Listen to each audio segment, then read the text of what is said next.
Selamat pagi, selamat siang, selamat malam bagi teman-teman yang sedang menonton channel saya. Selamat kembali dengan saya Irfan Fitri Itamba. Pada kesempatan kali ini saya akan membawakan materi yang lebih seru lagi mengenai audit. Nah, kali ini saya akan membahas bagaimana yaitu audit akuisisi modal dan siklus pembayaran kembali. Nah, di sana kita akan dalami juga mengenai audit modal saham dan modal di setor. Baik teman-teman, kita akan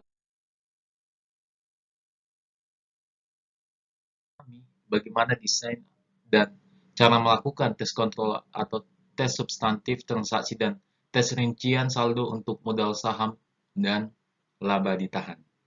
Mari kita simak teman-teman. Baik, kita mulai. Auditor memiliki 4 perhatian utama dalam mengaudit persediaan modal dan modal disetor melebihi nominal. Yang pertama yaitu transaksi modal saham yang ada dicatat atau tujuan kelengkapan transaksi. Kemudian yang kedua yaitu transaksi modal saham yang tercatat terjadi dan dicatat secara akurat atau terjadinya dan ketepatan tujuan yang berhubungan dengan transaksi. Nah, persediaan modal yang ketiga, persediaan modal dicatat secara akurat atau akurasi terkait keseimbangan tujuan.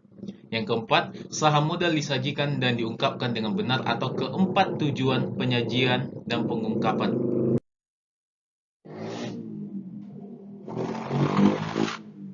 Mohon maaf teman-teman jika Anda dengar suara keributan. Baik, saya akan lanjut. Transaksi modal saham yang ada dicatat.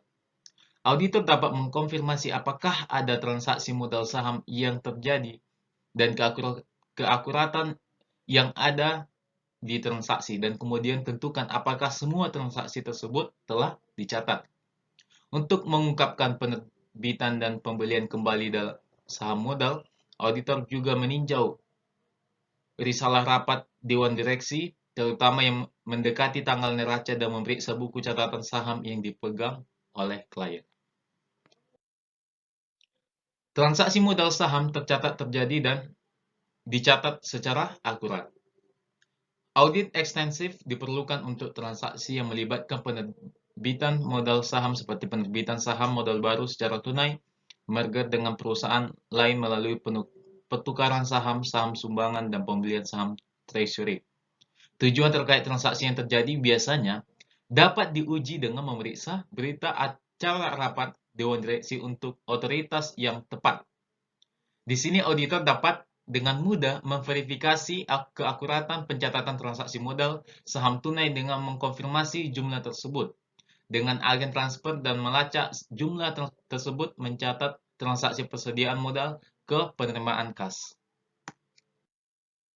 Mengaudit transaksi saham modal seperti dividen saham, akuisisi seperti untuk saham, merger atau transfer non-tunai serupa merupakan tantangan karena mempertimbangkan keahlian teknis yang diperlukan dan seringkali ada pertimbangan yang terlibat untuk menentukannya. Nah, ini dikatakan kita sebagai auditor, ini di mana pada saat kita mengaudit mengenai transaksi saham modal, karena dia itu sudah menyangkut dengan luar yaitu pemegang saham atau bisa saja saham anak perusahaan anak antara perusahaan anak dan perusahaan induk. Jadi lebih mengarah ke pertimbangan karena kita akan tanya mengenai perusahaan dan juga kita akan cari tahu juga mengenai latar belakang dari pemegang sahamnya. Dan kemudian yaitu persediaan modal dicatat secara akurat. Auditor memverifikasi saldo akhir di akun modal saham dengan terlebih dahulu menentukan jumlah saham yang beredar di tanggal neraca. Setelah auditor yakin bahwa jumlah saham beredar benar, maka nilai nominal yang tercatat di akun modal dapat diverifikasi dengan mengalihkan jumlah saham dengan nilai nominal saham. Nah, ini rumusnya teman-teman. Cara kita memverifikasi yaitu mengalihkan jumlah saham dengan nilai nominal saham. Nah, kita akan mengetahui bagaimana Pak menilai nominal yang tercatat di akun modal perusahaan. Modal saham disajikan dan diungkapkan dengan benar. Sumber terpenting dari informasi untuk menentukan apakah keempat tujuan terkait penyajian dan pengungkapan untuk aktivitas model saham terpenuhi adalah piagam perusahaan, rapat dewan direksi, dan analisis auditor atas transaksi modal saham. Auditor harus memverifikasi penyajian dan pengungkapan yang teratopsi saham, waran saham, dan sekuritas konversi dengan memeriksa dokumen hukum atau bukti lain dari ketentuan perjanjian ini.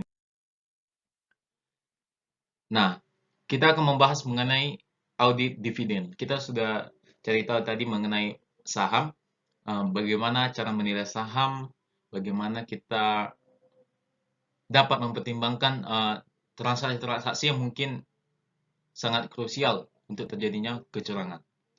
Nah, kemudian yaitu di sini dikatakan ada 6 tujuan audit terkait transaksi yang berhubungan dengan dividen. Yang pertama yaitu terjadi dividen yang tercatat atau disebut dengan kejadian.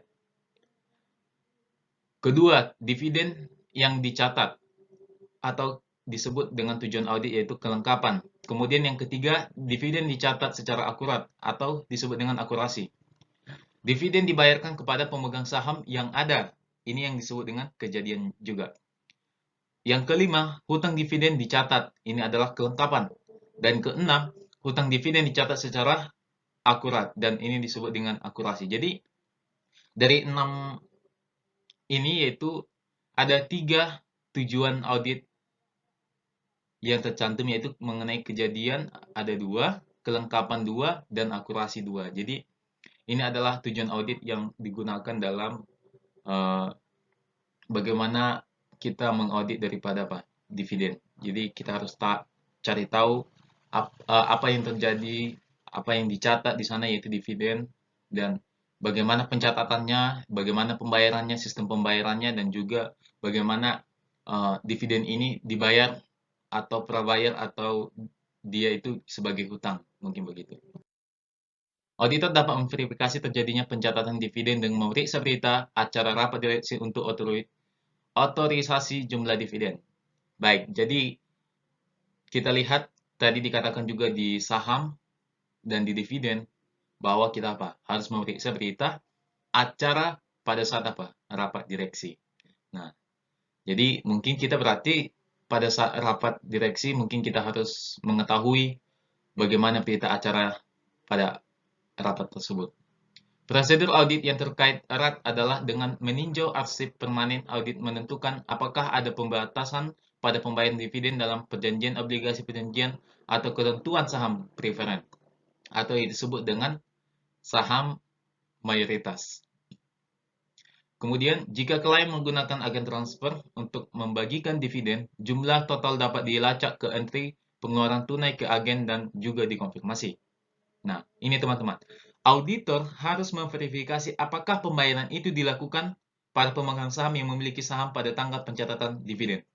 Nah, misalnya seperti ini. Suatu perusahaan A, dia menerbitkan saham, dan kemudian si investor ini, dia membeli saham ini, dan kemudian dia akan mendapat dividen di akhir periode. Nah, jadi di sana dalam saham ini ada disebut dengan keagenan dan juga bagaimana transaksi accounting atau transaksi perusahaan mengenai pembayaran daripada dividen. Kita pada saat perusahaan membayar kepada dividen, kita sebagai auditor kita harus tahu bagaimana sistem pembayaran dan juga tanggal pembayarannya. Karena bisa saja di sana terjadi salah saja atau salah catat. Bisa saja dia dividennya diulur, atau dividennya tanggalnya dimajuin sebelum akhir tahun atau akhir periode. Jadi kita harus mengkonfirmasi dulu apakah itu tercatat dengan benar sesuai dengan tanggalnya. Nah, pengujian hutang dividen harus dilakukan sehubungan dengan dividen yang diumumkan. Dividen yang belum dibayarkan harus dimasukkan sebagai kewajiban. Jadi teman-teman, dividen dalam perusahaan jika dia belum memberikan kepada investor, berarti itu adalah adalah hutang atau disebut dengan kewajiban di accounting disebut dengan liabilities. Itu adalah kewajiban perusahaan yang harus dibayar, dan itu adalah tanggung jawab daripada perusahaan untuk membagikan dividen kepada pemegang sahamnya. Jadi sampai di sinilah teman-teman, mungkin saya akan tambahkan sedikit, yaitu audit pendapatan ditahan. Jadi bagi sebagian besar perusahaan ini adalah apa? Transaksi yang melibatkan laba ditahan adalah laba bersih, tahun berjalan, dan pembagian dividen. Jadi kita sudah beralih kepada apa? Bagaimana pendapatan itu ditahan. Nah, untuk memulai audit laba ditahan, auditor pertama-tama menganalisis laba ditahan sepanjang tahun. Jadi dari tahun sebelumnya, mungkin 4 tahun sebelumnya sampai tahun sekarang atau tahun ke depannya, kita mungkin bisa lihat bagaimana Pak laba bersih itu berjalan.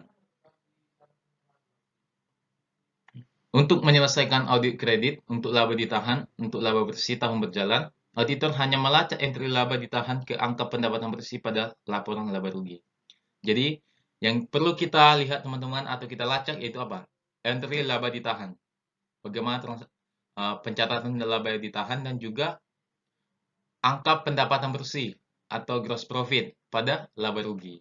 Jadi itu yang perlu kita bandingkan apakah dia sama atau tidak. Dalam audit debit dan kredit untuk laba ditahan selain laba bersih dan dividen, auditor harus menentukan apakah transaksi tersebut seharusnya termasuk. Setelah auditor yakin bahwa transaksi yang dicatat telah diklasifikasikan dengan benar sebagai transaksi laba ditahan, langkah selanjutnya adalah memutuskan apakah transaksi tersebut akurat tercatat. Nah, itu yang perlu kita perhatikan, teman-teman. Nah, kemudian baru kita apa? Kita juga harus melakukan apa? Melakukan evaluasi apakah ada transaksi yang harus masukkan tetapi tidak. Jadi mungkin ada transaksi itu yang sebaiknya dimasukkan tetapi tidak dimasukkan, atau sebaiknya tidak dimasukkan tetapi dimasukkan. Nah, kita harus cari tahu itu, dan kita juga melihat pertimbangan apakah yang dicatat oleh perusahaan. Dengan itu kita dapat melihat bahwa Pak, di sana mungkin ada kecurangan antara laba ditahan dan juga. Kemudian jika laporan keuangan mencantumkan alokasi laba ditahan, auditor harus mengevaluasi apakah masih diperlukan untuk memiliki apropriasi pada tanggal neraca. Standar akuntansi mensyaratkan penyajian dan pengungkapan informasi terkait pendapatan yang disimpan. Perhatian utama auditor dalam menentukan apakah penyajian dan tujuan pengungkapan untuk laba ditahan dipenuhi, terutama yang berkaitan dengan pengungkapan dari setiap pembatasan pembayaran dividen. Jadi kembali lagi teman-teman, ini adalah menyangkut bagaimana laba ditahan ini, yaitu dalam pembagian atau pembayaran dividen. Karena apa? Karena dividen ini adalah daripada hasil perusahaan yang dibagikan kepada kepada investor. Karena modal dari perusahaannya itu berasal daripada investor yang memberikan dana mereka untuk perusahaan supaya perusahaan dapat berjalan. Nah, kemudian perusahaan dapat penghasilan. Nah, penghasilan itulah yang dibagikan kepada siapa? Kepada investor berupa dividen. Nah, jadi jika adanya kita mengenai alokasi laba ditahan, berarti kita juga memperhatikan transaksi atau pembayaran yang dilakukan perusahaan terhadap kepada investor mengenai dividen. Nah, karena apa? Ini menyangkut laba atau keuntungan daripada perusahaan. Dengan itu, dengan antara laba ditahan dan dividen atau saham yang tercatat, di situ kita akan mengetahui bagaimana perusahaan itu memang benar-benar mencatat saham mereka dan pembagian dividennya benar-benar dilakukan kepada investor. Baik teman-teman, sampai di sinilah materi yang dapat saya bagikan kepada kita semua. Semoga bermanfaat bagi kita semua. Salam sehat, Tuhan memberkati. Terima kasih.